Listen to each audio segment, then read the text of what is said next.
Hello everybody, December 2nd, 2022. We're going to take a look at Bitcoin here. As expected, we've been moving up into the 17K range. Title of the video on Monday was Danger Looms Above in 17Ks. We hadn't quite reached that area yet, but I did say that it was growing in likelihood that we were going to head back up there. And this would likely be a C wave though, meaning we're going to hit that 17 sort of area and then head down, and that's this bear scenario I've got here.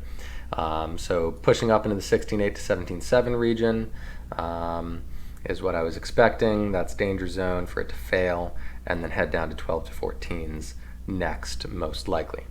At the time, the micro action was saying maybe just the bottom of that at 16.9. But obviously we pushed a little bit higher than that. So far we got to about 17.3 or so,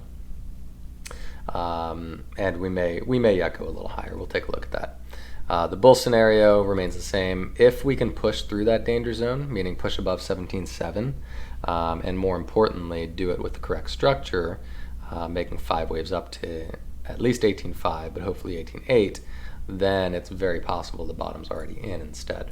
So let's take a look and see what the action looks like here.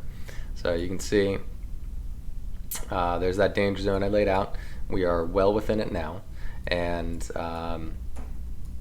this was my indication right here that we're probably not going to push through this. It's definitely my primary that that's a C wave, because this is not impulsive. It's not an impulsive 5 waves. Now, it's not impossible for a bull move to start off that way. It certainly could, but it's less likely. And then the next sort of indication that this is almost definitely a C wave is that we didn't form the correct structure. If this was going to go up in this red 3, we would really want to see it go to right about here, the 618, and then pull back correctively, kind of consolidate in that area down to about the 382, and that would be our micro 1 and 2 of 3. From there we would want to see a nice strong push up to kind of the top of this box and then pull back, right? So we'd be forming 5 waves up within wave 3, and so far we haven't seen that. We've seen it just kind of continue to grind upwards without really much in the way of pullbacks, not doing pullbacks at the ideal locations. And so because of that, this looks a lot more like a C wave.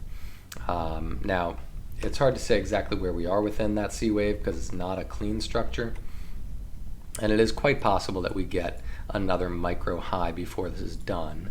And that has grown in possibility because this action here is very choppy and looks like 3 waves down. And so I do kind of lean at this point towards this heading up at least one more time, probably to the top of that danger zone instead. But it really, at this point, I don't see a strong probability still that the bullish scenario is going to play out. I do think that bearish scenario is going to play out. So even though I expect slightly higher, I still don't really believe that bull scenario unless it actually does show up and fill out all 5 of these waves, which obviously we're just going to have to wait and see if it does. But at the moment, either this is a bearish start and it's just starting choppily. I mean, it's possible it may just head down from here, or this is setting up, as I said, with that chop action for just a slightly higher high here, somewhere in that area of like 17.7, before heading downwards to the main area I've got down here of support around 12 to 14 is to be expected next. Now, in the larger picture, breaking below 15.7, kind of pretty much breaks the larger impulse that I've been looking at. And so therefore, all that means doesn't mean I stop trading crypto. It just means I'm not interested at this point in just holding, right? That breakdown puts into question the larger bull market on Bitcoin. It means I'm going to be going back into cash a lot more frequently. And playing high quality setups, but taking my profits rather than trying to accumulate Bitcoin until a bottom of some sort has been struck and we've got clear structure anyway.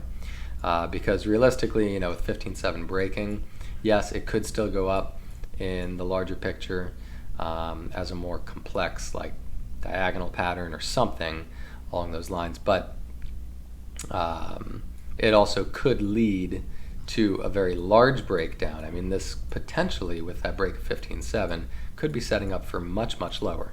I'm talking 3Ks, maybe even lower than that.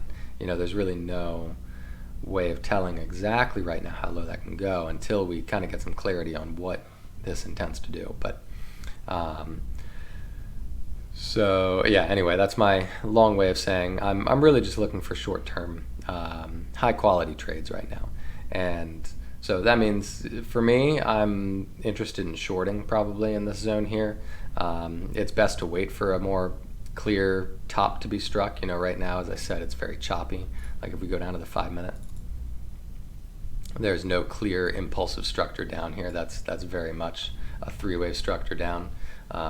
So as I said, that leans towards going up more, but as soon as we show any sort of 5-wave move down, then it's going to be game over, and the bears are going to be heading lower from there.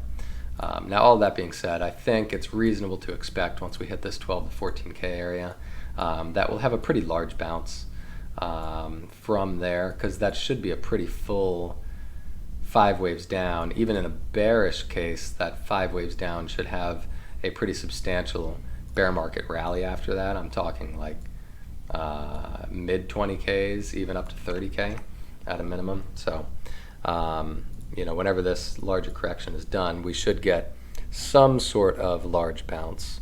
Whether or not it's the start of a new bull market remains to be seen. And until that clarifies, as I said, I'm really just more interested in short-term swing trading and scalping. All right, so that sums up Bitcoin, I think, at the current moment. So we'll see what the weekend brings. Always interesting, low quality, low liquidity action on the weekends. And I'll talk to you all again on Monday. We'll see if we have any further information at that time. Have a good weekend.